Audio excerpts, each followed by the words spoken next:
Hey everybody, we're reporting in with our final report for the CoinParty hackathon. I'm Bill McGonigal. I'm Bonnie Scott. And we are Team Aftercash. We've been working on Revolutionary.Cash, and boy, what a week it's been.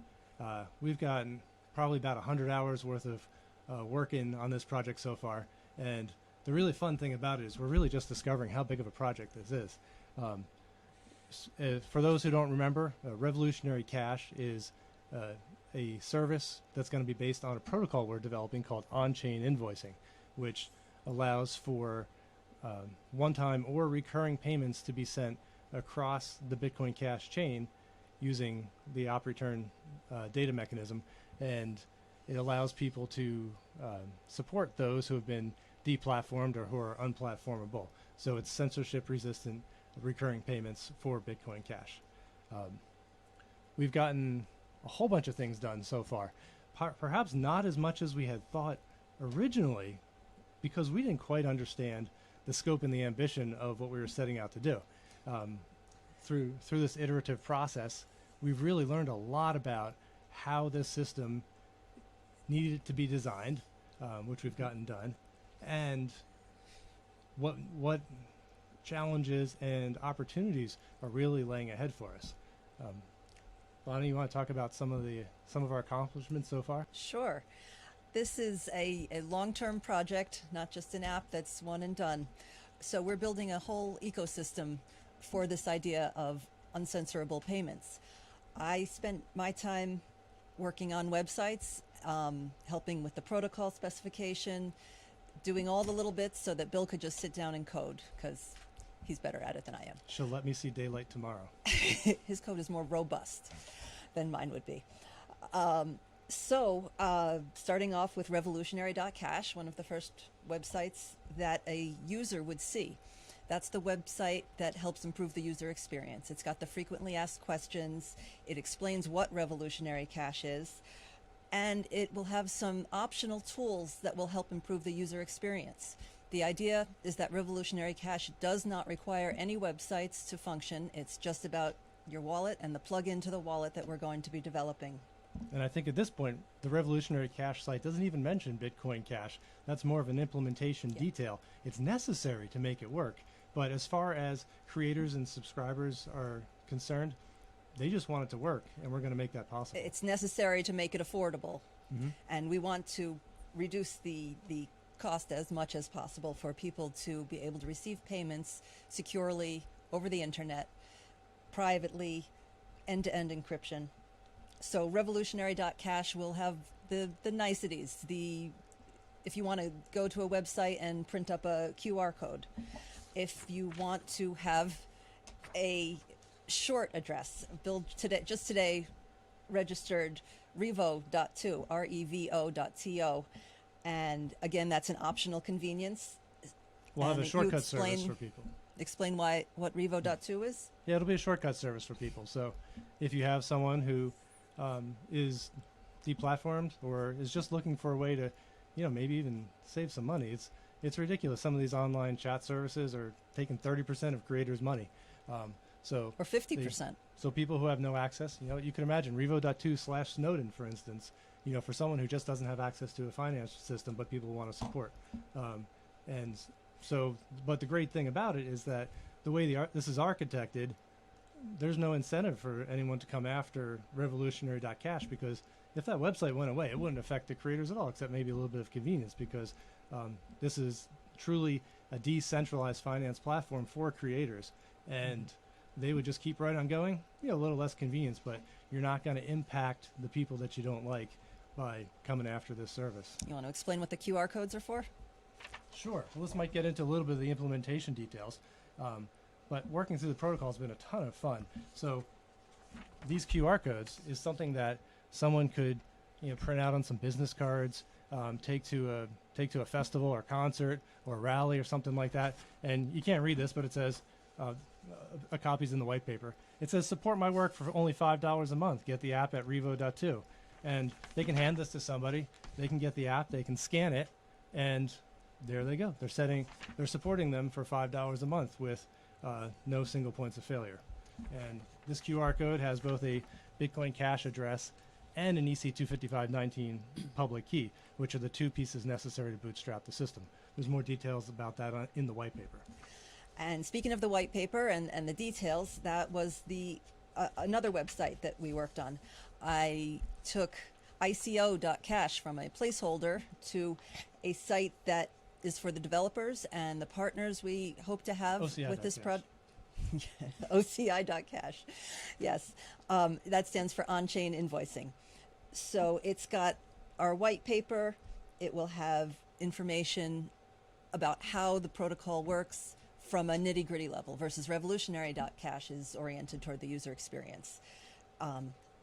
So you'll be able to go there. Everything is in draft status right now. We want to get feedback before we call it a day on developing the protocol and how the wallet plugin works. And there's still a little bit more work for me to do on the protocol to squeeze a little bit more data, to be a little bit more parsimonious with the bit space. What we have for the hackathon is a working protocol that our test bed software pushes transactions back and forth, goes through the entire subscription process, and that works. But for the sake of rapid development, it's taken a little bit more space, and we only have 220 bytes to work with, and I want to be able to offer more features. So before this leaves the draft stage and we dump the code out on the internet, I'm going to be working on squeezing that down so there's not a wasted bit in this whole thing. Yes. And another website we have up is sig.cash for special interest groups. We had a mailing list server, and we've added one for OCI at lists.sig.cash, and we are willing to host other cash-related mailing lists. If anybody's interested, you can reach out to us. Any special interest groups. I like this idea of think protocols, not sites. You know, which centralized site should we go to talk? Let's use protocols. That's what they're for. And we had one other website that went from placeholder to linking to these 3 websites. We have after.cash. That is our business. That's a New Hampshire LLC that we started a while ago to cover all of our crypto-related ventures. So that links to sig.cash, Revolutionary.Cash, and OCI.cash. And the mailing lists also mentioned that they are hosted by BFC Computing. That's our other business that our non-blockchain and crypto business comes from. So that's the big part of what I did, I guess, was working on all these websites, getting the information up there. There's still a little bit that needs to be shuffled around from one website to a different one. And our team ambassador to the CoinParty Slack. Yes, and graphic artist. My business background helped us get the invoicing just right. Oh yeah, Bonnie and I spent at least an entire day with stack of paper on the table and whiteboards, going back and forth, just really refining these the protocol, so we didn't miss a darn thing. Yep. And this version, the prototype that Bill's coded up is a one-time payment, but recurring payments, as long as the intervals are regular, will be a piece of cake and not add much load to the payload. Irregular intervals are a phase 2. There's a recurring payment definition in the current system. We're not waiting for a month for all the transactions to go through. It's just accelerated for development purposes. Yes. And all of those definitions, the data specification, you'll find that on OCI.cash, on-chain invoicing. Okay. So should we talk about some of what's upcoming? Absolutely. So we originally thought that we were just going to bang out a protocol and get an Electron Cash plugin working, and it's mostly working. But what we found is that as we went, we really had to go back, keep refining the protocol, the cryptography, the key exchange, all that sort of thing. And it turns out that the protocol design is what drives everything from the message passing API to the network, to the encryption types, to the bit packing, all the way up to the user experience. So about halfway through the hackathon, we realized, hey, we've got the wrong goal in mind. By the end of the hackathon, we'll be 100 hours into a 1,000-hour project. And what's really important is to get this protocol nailed down. So our main deliverable out of the hackathon is a complete protocol and we The have white paper.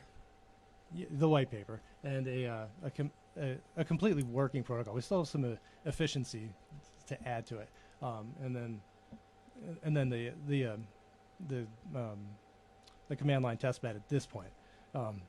Moving beyond that, we're going to finish the Electron.Cash plugin, update our documentation to get that data format really nailed down. I'm going to clean up my source code. It's a hackathon. There's not a ton of error checking and bounds checking in there. Going to get that up, release as a library. And the code will need some reviewing, auditing. Extra eyes are going to be very welcome. Going to be working on finalizing the URI format. It's an extension of the Bitcoin Cash URI scheme. I need to not use the pay to script hash type code, for instance. So things like that need to have a little bit of tweaking. And so then once we got that Electron.Cash plugin working, our next step is going to be going to the really most hard-hit creators, getting them onboarded. The people who have been deplatformed, who have no other option, they're our first target audience. So while we're working on getting those people going, we're also going to be doing things to improve the system, adding Tor support, adding neutrino support. We might look at I2C. We're going to have to be making marketing materials and do targeted outreach. Then we're going to be moving on to the mobile interface, because that's frankly what most people are going to want to use. We're going to try to work with wallet vendors. If there's no interest, we'll do a wallet. Rather not do that. Then another really important piece is what we're calling revolutionary recharges, which is where we need for people who are mainly in fiat and don't have stacks of BCH lying around. Right, but we want them to always have enough to pay for their invoices. So we're going to work on automated systems, to top off your BCH. Let's see. More wallet generators, like these PDFs, so people can just do that automatically. They can use their short code to just get some. The invoice printing for more traditional businesses who want to use this system. Right. The getting the fiat exchange rate oracles baked into the system, so people can denominate. What do we have? How many currencies do we have for denominations in the spec? Oh, we use up most of we're using the 256. We're using 8 bits. Yeah, so there's a few left for user-defined currency and a few left for future expansion. They're labeled. That's also on the website oci.cash. Yeah, and then getting a web wallet working is going to be really important for people who want to offer web services. So like I was saying earlier, some of these online chat systems are taking 30% from creators. That's insane. These people who say, we are the 99%, how about you keep the 99%? I think that's a better way to make a self-sustaining ecosystem. Looking at ZeroConf to make some of the initial handshakes faster, that would be great. And then starting to work with integrating with WooCommerce and WordPress in general, then other e-commerce platforms, moving on to custom business-to-business integrations, and possibly even white labeling some of this for corporations. You can imagine someone might want to have an app where you can just go in the store and just pay for something. It doesn't even look like Bitcoin Cash is an implementation detail. We're happy to have millions of transactions on the chain and nobody know about it. Nobody know what it is. And they don't need to know. They'll just know that it works. It's fast. It's cheap. That's what matters to the end users. That's right. And then doing some. We'd love to develop a JavaScript library that someone can just pop in their header, add a plugin to their favorite system, and just sort of get some of this zero friction DeFi stuff going, so people can just say, "Hey, I want to participate. Here's my thing. Put your code in, and then, okay, there you go. You've got decentralized payments." And cleaning up this white paper is the other thing on my list. So we're looking at probably a workload there of maybe 6 months worth of work. So we're going to keep plugging away. We're also going to be looking for ways to help fund this project, not just out of user fees at this point, because we got to get it up and running. Right. And then long term, for some of these systems, provide a service, take a 1% fee. This is the kind of thing that can actually be self-sustaining, have a business model that is pro-crypto, crypto first, and also, and that 1% fee would be optional. It's not built into the protocol that it's necessary. Oh, sure, just for value-added services, yeah. And but it's a way to keep a bunch of people working and employed, working on crypto solutions for real-world problems. Yep. So, I think that's what we've been doing for the past 6 days. Yeah. It's been busy. So we need a nap. Thank you to CoinParty. It's been a lot of fun. Yeah, and having the CoinParty hackathon was an excuse for us to sit down and really put our minds to this. And we discovered that a lot of things, we've been bantering the ideas back and forth for probably too long, but until we actually sat down, made the time. Had a week to set aside, get the kids off to the relatives, and focus on it. Yeah, and that really helped hone the mind. One of my favorite Elon Musk sayings is that with infinite iterations comes infinite intelligence. And it's true. We just had to keep doing it, finding problems, do it again, and we have a week after we started really working on this, we've got something solid and something that I really think is going to be beneficial for both the Bitcoin Cash ecosystem and for society in general. Yeah. All right. Well, thanks everybody. Thanks.